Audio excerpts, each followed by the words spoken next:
Good morning, good afternoon, everyone here at ARIA, and welcome.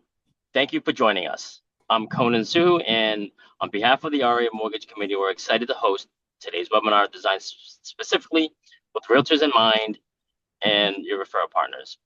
If you ever had a condo deal slow down at the last minute because of project review, missing HOA docs, insurance questions, or buyer financing surprises, today is for you. Our goal is to help you protect your transactions by sharing what's changing in the condo lending landscape, and more importantly, what you can do up front to keep deals moving smoothly. You'll walk away with practical guidance on what's most likely to delay or derail condo approvals right now, what to collect early from the HOA property manager before you list or go under contract, how to set buyer and seller expectations on timing and approvals, what it means when a condo may not qualify for standard financing, and how to navigate that conversation confidently. To guide the discussion, I'm pleased to introduce our moderator, Amy Lee, who will lead today's conversation and manage the Q&A. We're also joined by our speakers, Cynthia Liu, Sue Yu, and Peter Chang. Sue Yu from Sotheby's and Peter Chang from Good Lending, who will also share real-world lender perspective and realtor-ready takeaways. A few quick housekeeping notes. Please keep your microphone muted. Drop questions in the Q&A chat anytime. We'll deliver them during the end of the session. Today's session is educational and not legal or tax advice. With that, Amy, over to you. Hi, Conan. Thanks for the intro. Hope everyone's having a great day today. So wanted to start off with our first question. So actually, this is for you, Cynthia. What are some of the key changes with Fannie Mae and Freddie Mac condo guidelines? If you could give us a high-level overview, that would be great. Yeah, so hello, everyone. My name is Cynthia. I have a banking background. So a lot of the things that we're covering today in regards to the changes is going to be related strictly for Fannie and Freddie changes for condo purchasing. So some of the changes are for expansion of eligibility, and some changes are going to decrease eligibility. So some of the things that we're looking forward to is that once upon a time, there is a minimum threshold where the client's interested property has to have over 50% where it is being utilized as primary or secondary home. That requirement is going to go away. In addition to that, right now, Fannie and Freddie is allowing essentially up to 10 unit projects to maybe avoid the review completely altogether. Back in the days before the change, it was usually just tailored to 2 to 4 units. There's also going to be more flexibility and at cash value coverages for the master policy. Prior to the change, it was just not allowed. There's some items related to, I would say, reserve requirements increase and deductible for insurance requirements that are changing. That is going to essentially limit, the amount of financing done under Fannie and Freddie. And, during this call, we're going to talk about what those financing options are. Thanks, Amy. Thank you, Cynthia. That's a lot of changes. So I'm really glad we're doing this webinar to make everybody aware of the changes so we can actually know, how to prepare because these changes are happening in August, right? So it's just right around the corner. So the next question is for Peter. How will these changes affect listing agent, buyer agent, and people looking for financing? Hi, everybody. Great question, Amy. So with this question, we just want to make sure that we help the agents. So here are some of the things that will affect. So there was going to be an increase in eligibility with the Fannie and Freddie condo project review, and a lot of reliance on the non-warrantable lending, such as the non-QM. There's going to be increased underwriting and review time frame because the limited review will be going away. It's either you're going to get the waiver or there is going to be the full review. Higher capital reserve requirement will lead to increased monthly maintenance costs for unit owners. the reserve requirement is going to go up from 10% now to 15%. So the homeowners HOA dues is going to be increasing. Condo associations operating on mid-year budget cycles will need to be revised. Revise budgets in advance of the new guidelines, and property management firms must promptly advise boards of the required funding increases. Awesome. Thanks for all the info, Peter. Um, so there's going to be probably some red flags that will kill condo deals. So Cynthia, can you share with us what the top 5 red flags would be? So Amy, I think we need to know what some of the red flags are up front so we can try to request those documents as earlier on in the process as possible. There's always going to be restrictions and limitations, but one of the most important things that you want to get right now is to see if there's any existing reserve, budget, financial documents right up front. Generally speaking, you're getting these annual reports as a homeowner. So I would always ask the listing agent to figure out if there's any existing budget, reserve reports, anything financial related. If for some reason it's not available, then I would request for that from the lender ASAP through their platform. That is going to be probably one of the key players for red flags. Another item that tends to kind of cause a lot of issues in financing in the condo space right now is deferred maintenance. That could be tied into just what's showing on the budget. It could be tied into the SB 326 balcony reports. It can also tie to any type of engineer report. And those are the things that you want to look for because most of these, if they're really tied to safety or structure issues, you're going to have quite a challenge during financing process. A lot of us already know this as a red flag, which is any form of litigation. Litigation where it's like in the beginning phases or even pre-litigation is extremely tricky because there is no way to see what the issue is, how much it might cost, so we can't verify if reserves, E&O insurance is going to cover it. So this is something that you want to get as much information as possible. If you're aware of any large assessment, special assessment, that is also a red flag as well. You want to know what it's tied to. So they don't normally do large special assessment unless there's some kind of like a upcoming deferred maintenance or things that has already been done and they need to replenish their reserve for the project. So those are some of the 5 things that have caused a lot of pain points for not just the lender, realtors, as well as the sellers as well. Thank you, Cynthia, for that very important information. Like as we're learning about all these red flags and all this new information, we do need to prep our condo buyers and sellers early on, especially now.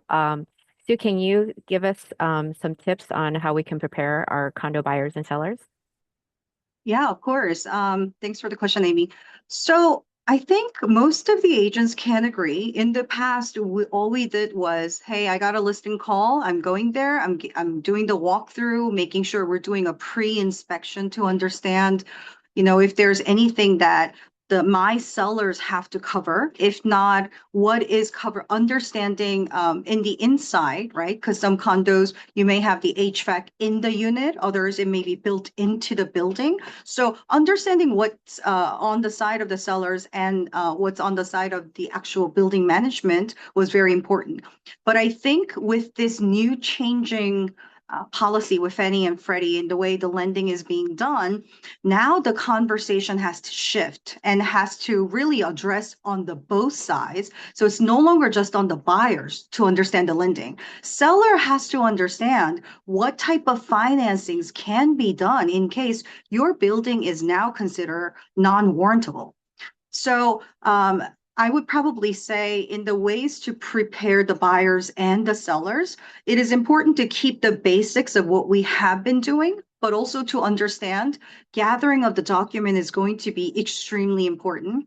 Okay, so for example, condo questionnaires and financials and all of these documents that the management or the HOA were providing, as if you are an agent, one thing we can probably relate to is if you are asking for a document to the management, right? And it's some 8 out of 10 times there's a delay for whatever reason because there's one person handling the entire condo.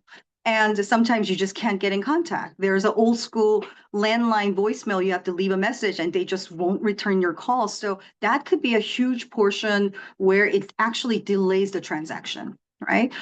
So I would say be proactive about it. And then regardless if you're a buyer's agent or a seller's agent, if you know that that's the property your client is selling or is purchasing, and that's the only property that they want, then you have to be that much more prepared for it.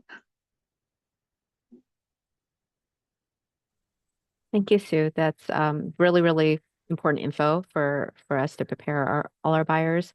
So as with these condo changes, not all projects are going to fall within Fannie Mae and Freddie Mac guidelines, right? So we have to prepare ourselves to get a non-warrantable condo approval. And Cynthia and Peter can tell us a little bit more about what does that mean? What does non-warrantable mean? Non-warrantable from like a bank perspective is anything that is outside the scope of what Fannie and Freddie requirements are. So there's a spectrum. So in the national bank space, because that's my background, we will make exceptions and portfolio the loans, which generally has no impact to rates or cost. And that is going to make exceptions for new construction that is not hitting the 50% pre-sale requirement, any sort of commercial space over the threshold of what Fannie Freddie allows. So we have some non-warrantable programs for mixed-use properties. We actually made an exception for a community where the recreational area is owned by a third party. It's generally not allowed with Fannie. We have seen exception made for insufficient reserves. If ongoing repairs is in progress, it's just not done yet. There's bids involved. We have proper, explanation on where the funding is coming from. They've made exceptions for that. I've seen delinquent HOA dues exceptions as well.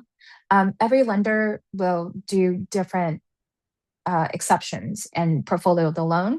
One of the most common things that we will not make exception for is insufficient coverage of insurance, where it doesn't cover perils. Ongoing litigation strictly related to structural safety, soundness, those are not considered non-warrantable for us. I'll have kind of Peter speak to his space because his space is a lot more flexible than banks. So on the non-QM side, with the mortgage brokers, here are some of the common characteristics of the non-warrantable condos that we see. A single entity that may own 25% or more of the total units, short-term rentals, ConDO'T's, project permits daily or weekly rentals, commercial use, more than 35% of the property might be used for business or commercial purposes, and pending lawsuits. I think that's a huge one. Condo associations may be involved in active litigations related to safety or condominiums that may be impact for future value of the operations. Here are some guidelines that typically a lot of your mortgage broker partners or non-warrantable condos, non-warrantable products can do for some of the examples that can do for you. So single entity ownerships. On a single entity ownership that can own up to 30 to 49% of the units in projects of 21 units or more, or anywhere from 4 to 21 units. Commercial space, the commercial use for non-residentials can go up to 50%, whereas warrantable limit is at 35. Pre-sale requirements, typical warrantable limit is at 50%, whereas in the non-QM space, they can go at 30%. Investors concentrations, non-warrantable limit is at 50, whereas for the non-QM, they could go up to 100%. And HOA delinquencies, they can go up to maximum of 20, or some can go up to 25% of the total units that are 60 days or more past dues. and typically warrantable limit is at 15%. Budgets and reserve fund requirement. This is a big one. Right now, they still have the guideline for 10%. They can go as low as 3% currently. So when it increases to 15, I would assume that they probably increase to 5 or maybe 7. Litigations, condominiums with litigation that is not structural and natural and does not affect the work marketability of the units can still get approved. And hazard insurance, the maximum allowable deductible for all required property insurance or else is 10% of the property, whereas on the warrantable limit, it's at 5%. Peter, I have a question Mhm. about kind of some of the issues that I've been having in my space is that I have a few projects where the SB 326 show urgent repairs and it's just not done. So that's a complete hard stop for me. What are some of the programs that you kind of have seen that can kind of be a backup plan or a recourse for those things, those incidences? Well, with SB 326, currently it's mandated in California. There isn't as many in other states. With SB 326, some of our lenders, not a lot, I'm not gonna say all, some of our lenders, they would just require for them Mm. to complete the HOA, the condo review questionnaires. And as long as they feel there is no uh, hazard that's involved, so they're not even looking at the report right now. So as long as they're filling Mm. out the reporting, the condo project review, the worksheet saying that there is no major issues, is they can actually go ahead and accept it and get it approved. That's a really big one. Yeah. It's huge. Yeah, So no, definitely it is a huge one. Um, so as we go on to like real life, right? So the August 2026, which is, 2 months away, um, projects limited reviews are officially going away, retired. And then also all buildings now have to go through this full condo review. So what happens if the HOA budget gets flagged since the reserves are 11%, but starting 2027, right, we're going to require 15%. And then the loan gets rejected because the building becomes non-warrantable, like in the middle of your transaction. Let's say you go into escrow July 30th. So what happens? Like, what's the recourse? How can a buyer protect their earnest money deposit, and avoid, delays with the HOAs, going back and forth with HOAs? And Cynthia, can you help us answer this? So I think one of the things that we need to start educating our buyers and our sellers is the stigma behind the word non-warrantable. Somehow it's tied to essentially that this is a less desirable property. I feel like financing is kind of a means to an end. And so when we say, okay, well, Fannie and Freddie requires 15% on allocated budget for reserves. And if you don't hit that, it doesn't mean that it's a hard stop. It's just that you have to look at lenders that offer non-warrantable programs that allow lesser on their allocated reserves, right? So it's definitely one of those things where you have to do a little bit of pre-planning and kind of connect with lenders or kind of compare a few to figure out who can kind of accommodate when there's things that are a little bit slightly outside of the scope of Fannie Freddie requirements. There's also going to be a little bit more kind of like a mindful way of writing offers.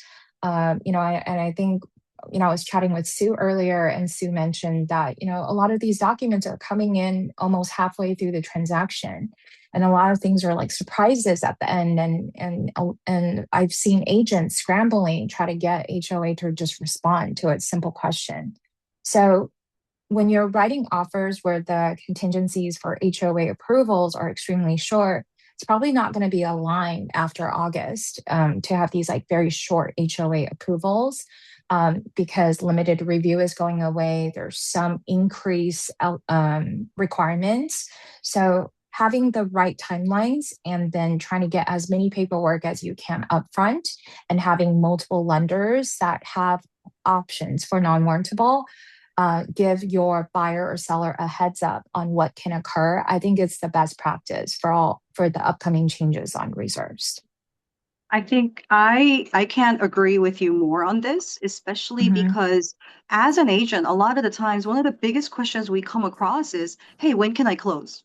Right? And we're so much in the habit of saying, hey, what do you want to do? 30 days, 60 days, 45? And we have a habit of writing it down. And I think it's like a whole new training of the agents as well as the buyers and sellers to understand flexibility is going to play a very big key part in all of this new transactional style.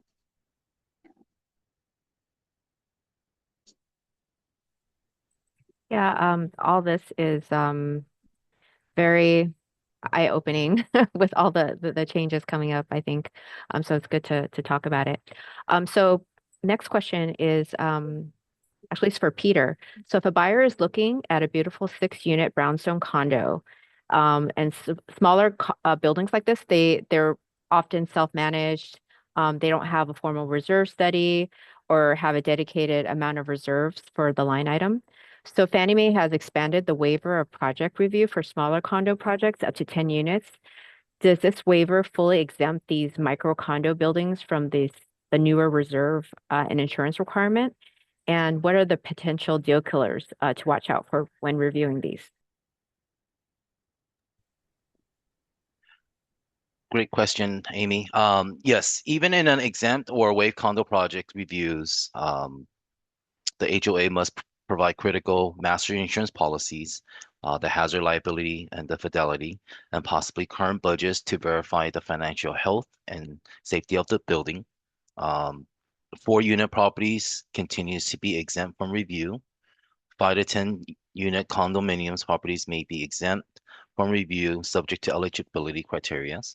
And some of the here are some of the eligibility criterias. They cannot be part of a master associations. No condos or hotel-like usage.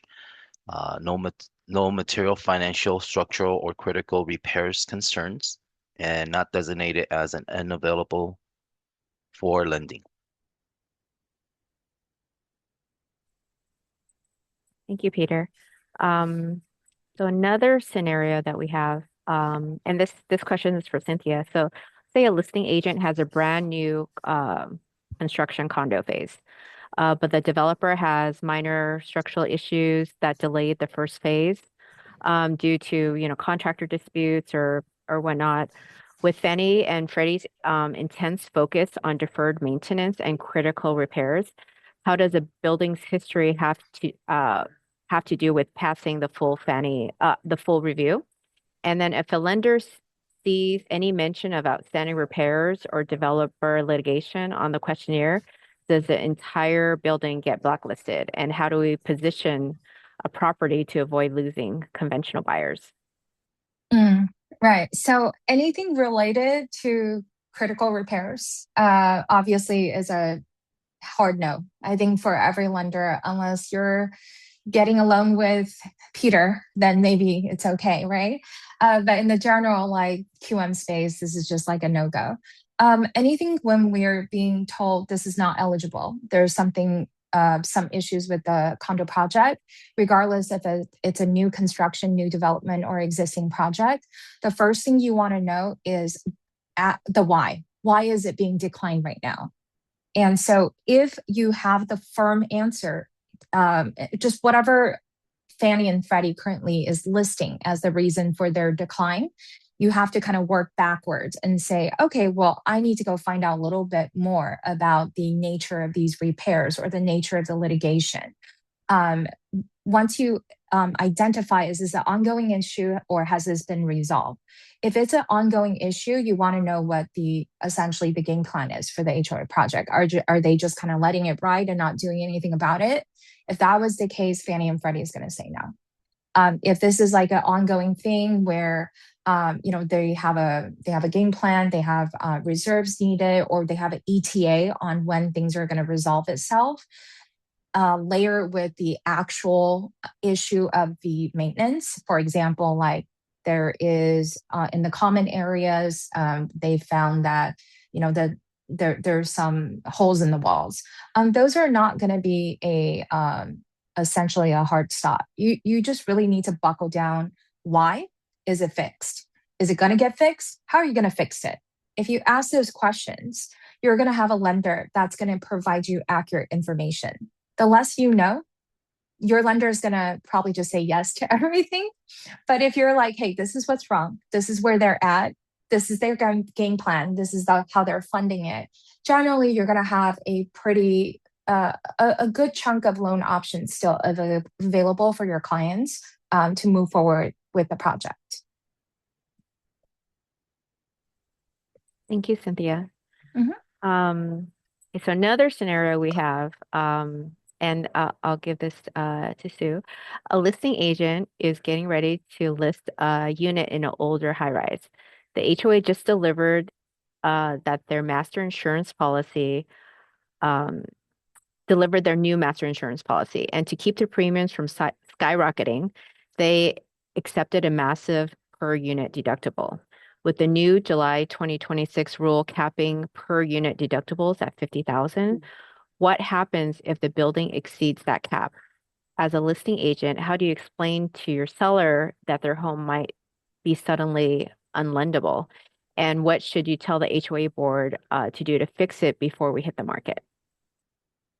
Okay, so if a condominium's master policy does exceed the new 50K per unit deductible cap, the project becomes virtually unwarrantable under Fannie and Freddie guidelines. Now we know this, right? So because most standard lenders do require a conforming loan, a building violating this rule renders the unit's eligibility for traditional mortgages, destroying buyer demands and literally slashing the property value. So the recourse on this probably will be to get your sellers to start having that conversation with the HOA board, to work with insurance companies to remediate, or sellers will have to take a different route and work with the agents and literally put it out there on the listings that this condominium is now only allowed to accept non-warrantable lenders, right?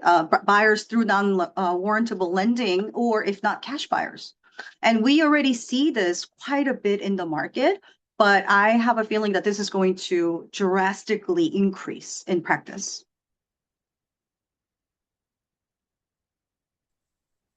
Thank you, Sue. I think it's going to be, just a real sudden change, right, for a lot of agents and sellers just to get ready for this. So, Peter, given the reserve requirements are jumping from 10 to 15% for 2027, and the HOAs are now required to follow the absolute highest recommended funding level from the reserve study rather than the baseline funding. The days of just checking the listing sheet are over. What specific items should a listing agent demand from an HOA before even pricing a condo? And what are the absolute first documents the buyer's agent should request before writing an offer to ensure that these aren't wasting everyone's time on a dead-on arrival building? Yes, that's a great question, Amy. As a lender, we always ask for these documents up front. So some of the basic ones, the documents that we will need from the associations or from or for the property management company are declarations, the bylaws, the articles, the covenant, the CCNRs. So these are some of the legal documents. The financial documents, we will need the masters of the annual budget report confirming 15% allocation. It's crucial for the listing agent to analyze and adjust the pricing strategy. Low reserves and impending HOA fees hikes destroys buyers' purchasing power.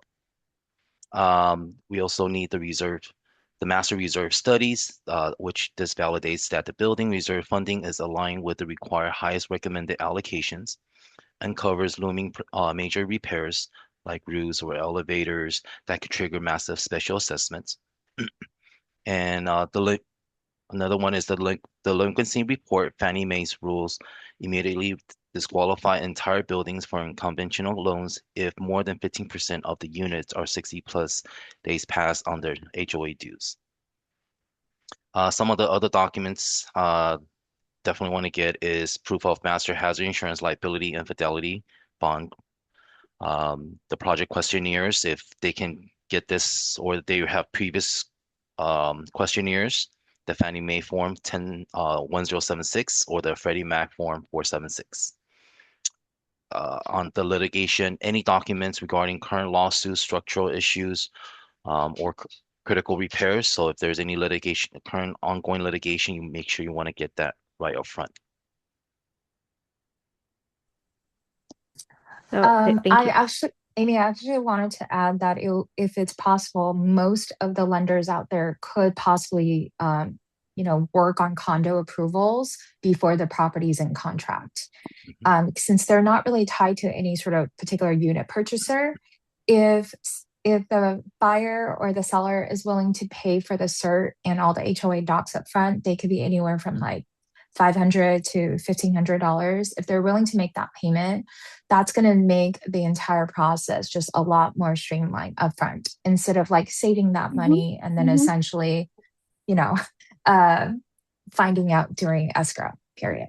And to piggyback off of what Cynthia just said, we know certain condos well enough because we do a lot of transactions there. So if I'm holding listings with a property that K-Hop built, right? Like it's a brand new condo and, 3 years in, they already have the HOA docs and you know that it costs $550 to pick it up. Sometimes what we'll do is as a real estate agent, I'll just pay for it. And then within that 6 months to a year, I'll just give it out to my buyers and I'll give it out to my sellers. And it really does make a difference. I will let them know about the financials and how they can go online. But having all of these information, literally leveraging this is how you're going to win over this market, I think. Yeah, I totally agree. It would save a lot of headache in the middle or the end of the transaction, as everybody knows. It'll definitely make the process more streamlined. I think those were all of our questions. Thank you, everybody, for giving your valuable feedback on all the condo changes. So now that everybody knows the ConDO's and don'ts, we'll open it up for questions, and I'll pass it back to Conan to help moderate the questions, or who has the questions in our chat.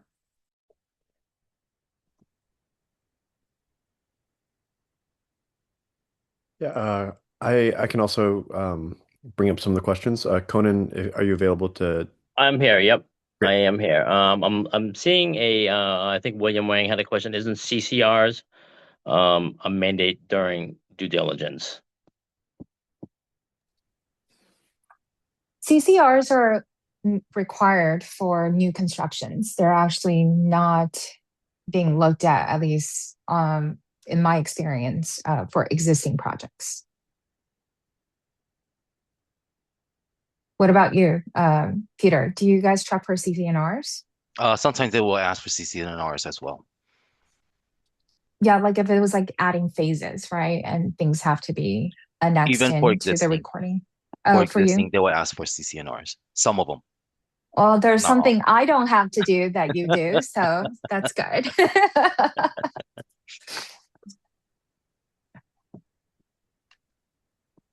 I don't see any other questions. We have a few I in see the one out. Q&A.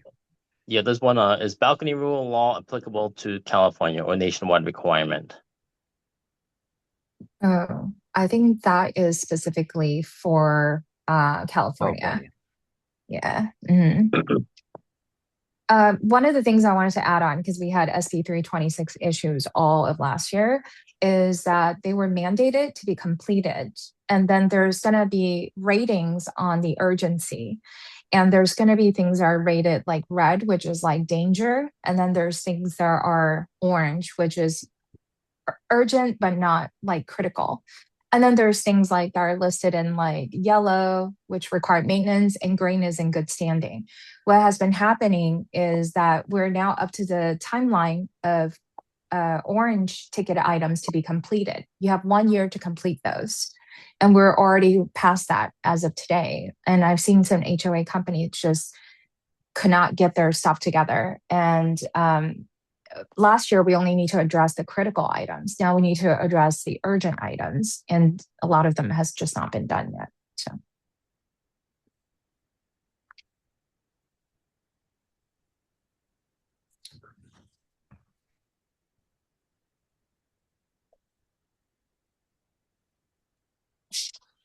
Jordan, you want to tell us the next question? Sure, yeah. Yeah, So, I'm looking at. Oh, go ahead. Go ahead, Jordan.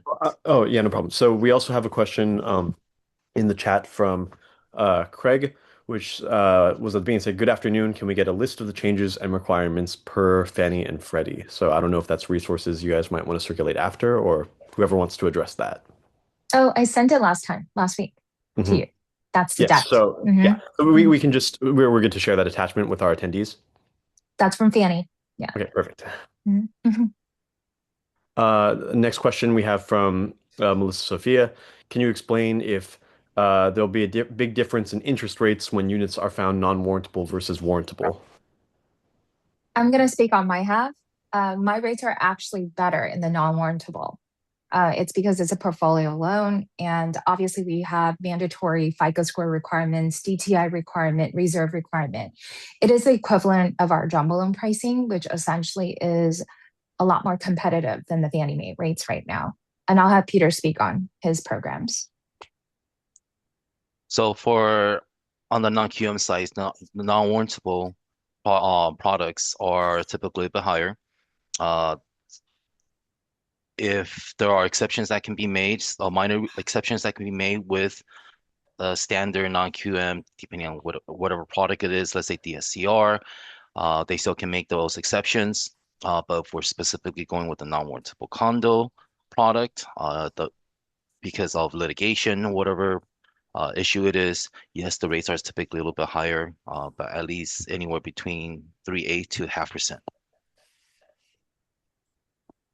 And then from an anonymous attendee, will there be any upcoming changes to laws that will make it harder to sell a condo next year or in the future? Nothing is too hard. You just need to be better prepared. And that's what the purpose of this seminar is for, is to give you options where you make things not hard. But all of these changes are ever moving. And even if everything's okay today, we don't know if things are going to change tomorrow. We also kind of want, so I work very closely with different developers, and I'm prepping them on, working with their reserve specialists, their budget specialists in advance. So they're not trying to scramble next year. Anybody who is unprepared is going to have a very difficult time selling and financing in the condo space. So as of this moment, we're not expecting any more changes, but we need to prepare for the ones that we know that are coming. Perfect. And Sue, actually, I'd love to get your thoughts about, when it's too hard, when it's not. How do you prepare from an agent perspective? So I think agents are very good at adapting, but obviously there are certain changes that we are unaware of until we become educated. So I think as a really great agent, you have to keep your ears open. You have to network with the right network counterparts, right? So speaking, if you are an agent who only works with the conventional lender, now this is a perfect time. I feel that you have to have non-QM lenders in your network. You have to have other alternatives that can actually help you push through that finish line. And yeah, I got to get a little uncomfortable. I think that's how you win. I don't see any more questions in the Q&A or the chat. So I think, Conan, unless you had any kind of closing remarks, I think Sure. we're wrapping up. Thank you, Jordan. Yeah, just want to let everyone know that I believe the banks are already preparing for this as well. As far as reaching out to the HOAs, like letting all the condo buildings that's currently approved know, these changes are coming. So worry, but don't worry in some ways, just because the banks are ready for this. And if you have your preferred lender, definitely reach out to them, and let's just set the expectation. And this is kind of where us as a resource, please, like I was telling on the mortgage committee, like everyone should use us as a resource. We're here to help the community. So with that said, I just want to thank everyone today for joining. Special thank you to Cynthia, Sue, and Peter for sharing the practical guidance on these important condo guideline updates. As a quick takeaway, these changes may affect project eligibility, documentation requirements, and underwriting timelines, and they highlight why early preparation matters, especially for listings, buyer expectations, and conversations with condo associations and property managers. On behalf of our Mortgage Committee, we appreciate your time and engagement. If you have any remaining questions we didn't get to, please feel free to reach out to us after the webinar, and we'll do our very best to connect with you with the right resources. Thank you again, and hope you have a great day.